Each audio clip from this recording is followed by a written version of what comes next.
Well,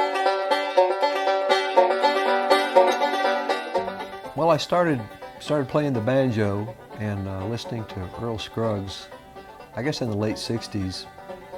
San Francisco Bay Area, there was a lot of folk music and interest in bluegrass, and playing the banjo, you have to learn a little bit about setting the thing up. And the more I got involved with that, the more I became interested in how they were made and the inlay work and all the woodworking involved. I had done gunstock work as a kid and checkering and a lot of related woodworking, so it kind of fell into place.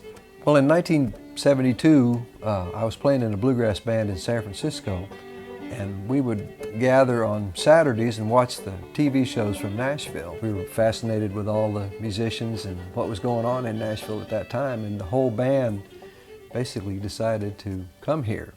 I went to work for Gruen Guitars in 1972 and worked in his repair department until about 1980, and then I decided to build my shop here, and that's when I started the Nashville Guitar Company.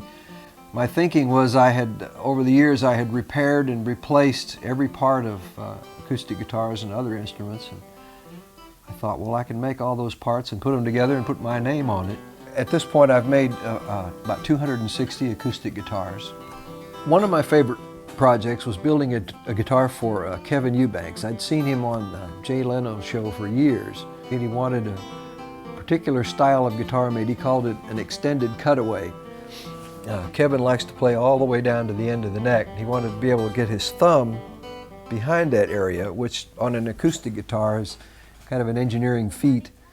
But designing and building that for him was great. It was like I had to use everything I'd ever learned to that point. It's a real challenge. Building some guitars for John Anderson, so far I've built him 4 and gotten to know him as a person and as an artist. And the first time I got to see him play the guitar I'd made for him in a show, it was on the General Jackson. He was doing a show there. Just he and a fiddle player. The way he used that guitar and the way he played it and just wrung every ounce of sound out of it, and it was just gratifying. It was just great. Nashville's a wonderful place for musicians and luthiers. The music is played here like nowhere. It's created from all these different backgrounds. It's a wonderful place.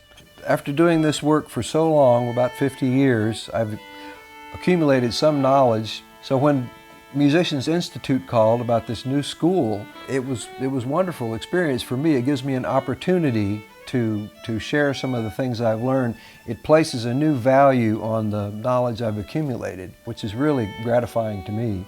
And I've really enjoyed sharing it with folks and having them go out in the world and make use of the things I've showed them how to do. The experience is where you really solidify your knowledge of the craft and become an expert.